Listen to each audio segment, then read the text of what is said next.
We know the Dogs want to play. We talk fall camp. We talk schedule. Next with Palmer Thoms of 247 Sports.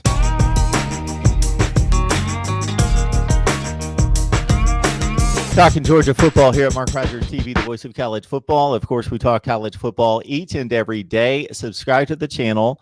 Therefore, you hit the bell for the notifications to know when we go live, which is just about every day. We do post new content multiple times per day. We got Palmer Thoms on the line from Dogs 247 Sports to talk Georgia football, with the Dogs headed to practice here real soon. Palmer, how you doing today? Doing well, ready to get back to some sense of normalcy with football happening and classes in Athens, ready to get back in the full swing of things. August 17th, targeted for practice. The schedule's been moved back. Therefore, the practice schedule's been moved back. So let's dive into what you expect is going to be Kirby Smart's priorities for the next month or so in getting this football team ready. And then we'll talk the schedule. So pandemic situation or not, once they step on the field, the same priorities. It's the same personnel. It's the same schemes that they've been planning. All those things kind of stay the same. How did you, anticipate fall practice regardless of the situation in regards to what the hot spots are in terms of position breakdowns and battles? Yeah, I think a lot of the emphasis this fall was going to be, regardless of whether pandemic or not, was going to be on the offense. You've got a lot of talent returning on that defense, and Kirby Smart's a defensive-minded coach, so they're going to be great there. They were one of the best in the nation last year, and they're bound to be one of the best in the nation this year. I think the focus is primarily on offense. You look at the quarterback position. They got two transfer quarterbacks coming in, competing for the starting job. I would lean Jamie Newman, the Wake Forest graduate transfer, but JT Daniels from USC has probably got something to say about that as well. Either way, Georgia's going to be starting a quarterback who's got Power 5 starting experience, much better than the options that they had. And honestly, I mean, they've with the changes that they've got coming in the offense with Todd Monken coming in, I think Georgia fans are really excited to see a third starting quarterback in the Kirby Smart era. You look at the wide receiver position, George Pickens leads things there. First leading receiver from the previous season since 2012. I think Georgia fans are really excited to see what he can do in this Monken offense as well. And then the offensive line, bring in a new offensive line coach. Sam Pittman heads to Arkansas. Matt Luke comes in from Ole Miss. He leads the team in the bowl game, and things look great there. They've got a lot of transition, a lot of turnover there with two first-round offensive tackles, an offensive guard leaving, two offensive guard leaving. Solomon Kinley to the Dolphins in the draft, and then Cade Mays to Tennessee via the transfer portal. There's going to be a lot of turnover there, but with the talent that Pittman was able to recruit, there's a lot of talent to take over those positions and fill those shoes. Folks, we deliver content each and every day across college football. We're getting you set for the 2020 season. Obviously, the issues in the Big Ten and the Pac-12, but keep in mind we got roster breakdowns available. We had Georgia with Palmer Thoms about a month ago, so we've got you all set for the 2020 season. So please like the videos and subscribe. All right. The issue on offense is everybody's excited about the offense, but it would have been nice to have a full spring slate to get in there, get all the sessions in, and see what it looked like. And then, of course, a natural progression through the summer with individual workouts into August.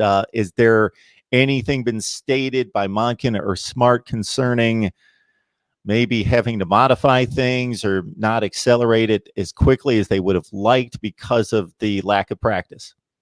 I don't think so. I think the ability to do walkthroughs these last couple of weeks, especially, and the return to campus in general, just getting in these meeting rooms via Zoom, via in person, whatever. I think being in the meeting rooms, talking to players, having the coaches interacting with them, whether or not there was a football on the field doesn't matter to Georgia because the focus for them was inputting this offense.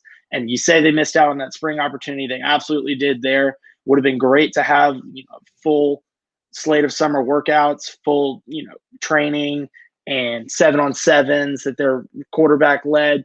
I think that they did some of those things. It's obviously been modified with the restrictions due to COVID-19, but I think just getting back on campus has been huge for this team. Having those interactions between coaches and players in the meeting rooms, being able to put in this offense. I think you mentioned the 3 weeks extra that with the schedule being pushed back to a September 26th start date, practices being pushed back a full week to August 17th. I think that extra time is big for Georgia. Getting that extra time for those quarterbacks to get used to the new system. It's a new system for everyone, not just the graduate transfer and the transfer quarterback. It's a new system for everyone there. So I think having the extra time is probably beneficial for Georgia. Got Palmer Thomas on the line from Dogs 247 Sports. We are obviously anticipating the full SEC schedule breakdown coming up this week in regards to how it fits on the calendar, but we've got the opponents, and it should be interesting. We'll get to that in just a second. But one more thing, just concerning the mindset of this team, at this level, at the Power 5 level, everybody's competitive. Everybody wants to play. We've heard the outcries from players that have play from other conferences, but certain teams really want to play. This team knows they're loaded. They know they're ready. They know their opportunities. They know the success that they've had in recent years, but also the missteps and the near misses. So, man, I got to think that this is one of the handful of teams across the nation that really wants to play. Absolutely. I mean, you heard an outcry.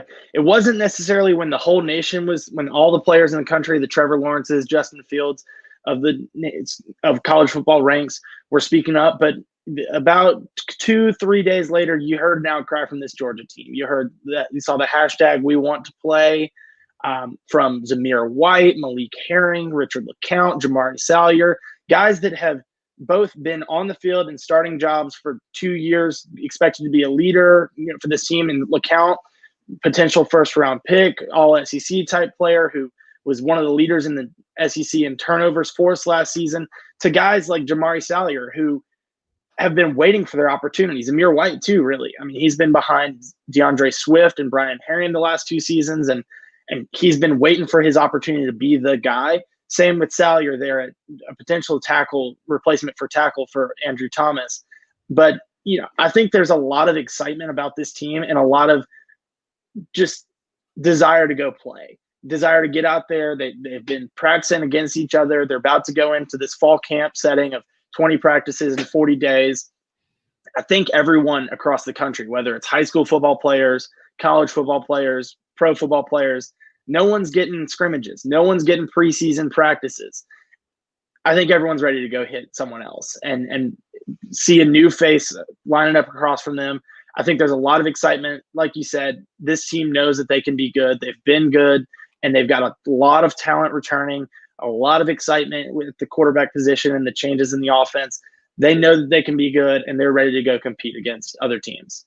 Folks, if you want to hear discussion and debate on testing and bubbles and health and safety guidelines and money and all that, it's all over my channel. So you can dive into any of the videos, and it's obvious to see the titles on the videos that we've broken it down from every conceivable angle with a number of contributors. We're focusing on Georgia football right now, and there are so many negatives to 2020 in general. As it pertains to college football, we just want to see a season, want to see it played out between the 3 conferences and seeing it played competitively, and for those who focus on the group of 5 as well.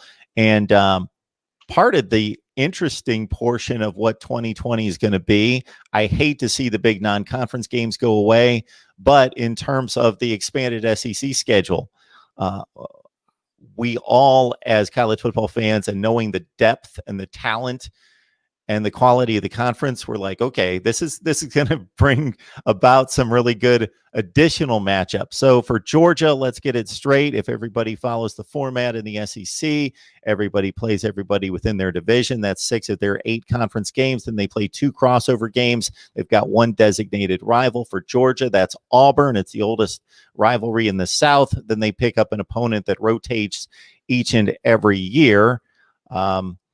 And that has been Alabama, of course, came up as an early season game, September game for both teams.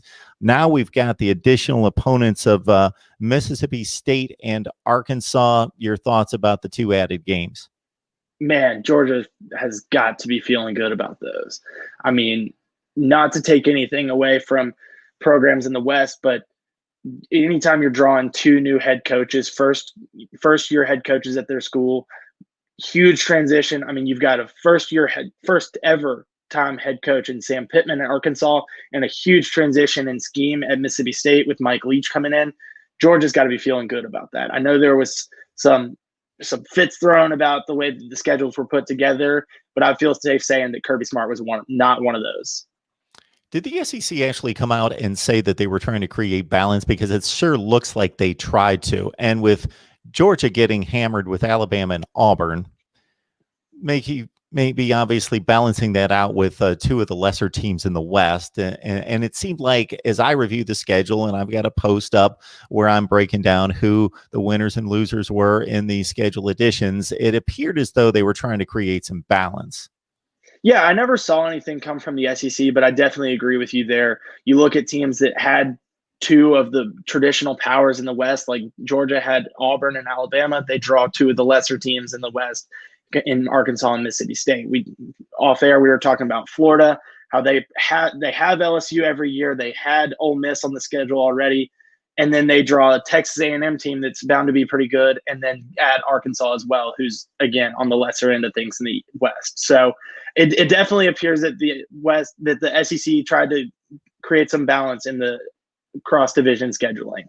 Now, most likely, the Eastern Division is going to come down to Georgia and Florida again, head-to-head. Who wins the game is going to win the division, most likely. But if it gets a little bit messy, somebody else jumps in as a third team, and maybe there's an upset loss like there was South Carolina, Georgia last year, maybe another game is going to factor in. Florida's not a certain loser at Texas A&M. Obviously, the two very good teams, top 10 to 15 in the nation, but to go on the road and for your main rival in the division to pick up an opponent that is capable of beating them, that needs to be considered. Absolutely. I mean, I think fans in Athens, fans around the state of Georgia, fans across the SEC really think that game still scheduled to be played in Jacksonville. We'll see if that plays out. But that Florida-Georgia game, Georgia-Florida, however you want to say it, it's probably going to be deciding the East. I think that there's a couple teams that could make some noise in Tennessee and Kentucky. I think they're both talented, but I don't know that they're there just yet, especially Tennessee. I think that they're probably a year or two away, but they're making progress. And I think with Kentucky bringing back Terry Wilson at the quarterback position after he was great, led them to a great season in 2018 that were in an SEC East deciding game between Georgia and Kentucky in Lexington. So I think with him coming back, I think there's some potential that Kentucky could make some noise. But really, I do think it comes down to Georgia and Florida. And so, Palmer, also going back to the two original cross-division games, of course, Auburn's always a game that's circled on the calendar for rivalry purposes, and because the Tigers are typically one of the top 10 or 15 teams in the country. There was a original date change because there was tradition, but then there was a break from tradition to move that game back into the middle part of the season. We'll see if that holds. And then, of course, Alabama, that was going to be a September game. We'll see what the schedulers do in regards to mixing that one up. Yeah, both of those are really interesting to see where they end up falling on this schedule. If the SEC decides to play the divisional games first to give them some flexibility towards the end, obviously the Big Ten's not playing as of now, but their original schedule that they had announced, their redone schedule, had it that way where there were some mix-ups in traditional rivalries. You saw Michigan and Ohio State being scheduled to play in October, I believe, and I think it was October 20th, but I could be wrong there. And then the last week of the season was going to be a cross-divisional game for everyone, so that if you had to wipe that week off the schedule and make it a divisional game, that can be done. So I think the SEC, it'll be interesting to see. Schedule should be coming out here in a couple of days. It'll be interesting to see exactly how they order things here. I don't know that it could be interesting to see, like, you mentioned the Alabama game early in the season. Is that going to still be early in the season? Is Georgia going to be playing them week one? Like, Alabama was supposed to be Georgia's first SEC opponent. Are they going to stick with that? The Auburn game, you mentioned the break from tradition to move that game up into October and move the Tennessee game back into November. If they do go with the divisional games before the cross-divisional games, you could see those two games flip again, and Tennessee being their traditional October slot with Georgia, and Auburn be in the mid-November slot. So I think it'll be interesting to see how the schedulers do these dates of things and the order. And it's always going to be interesting to see when the bye week falls. Florida, Georgia, typically those two teams draw a bye week right before their big rivalry. I would guess the SEC's announced that there's going to be a bye week in between in that time frame. I would guess that those two teams still draw a bye week before that big rivalry game. I think it'll be interesting to see when other opponents draw bye weeks for Georgia. I mean, last year they had, I believe it was 5 or 6 opponents that had a bye week before playing Georgia. So it'll be interesting to see. That's always the interesting, most exciting part about the schedule. You learn, okay, we've got this many road games in a row. We've got a bye week here. It's really, the opponents matter, but the order of the play really matters too, because it really is a defining stretch of, you can see where those deciding stretches are going to be, what games are going to be deciding the division, when it's going to be happening, how teams could be coming into games with either with momentum or, with a losing record. So I think it's going to be very interesting to see how the schedulers order these games and where some of Georgia's opponents fall. And those bye weeks obviously play into a possible health advantage in shoring up some bumps and bruises, but also from a strategy and game planning standpoint, which may actually be a little bit more emphasized in this situation without the spring football, with having the team for less reps than typical, where that could really play into it as well. Palmer Tom's on the line, Dogs 247 Sports. You folks are familiar with 247 Sports and the quality they bring. So whether you're a Georgia fan or not, if you're a college football nerd and want to keep up with one of the top 5 programs in the country, there you go, Dogs 247 Sports. Palmer, we always appreciate you stopping by. We'll be tracking you down soon once we get close to football. Absolutely. Happy to be coming on and happy to be talking Georgia football once again.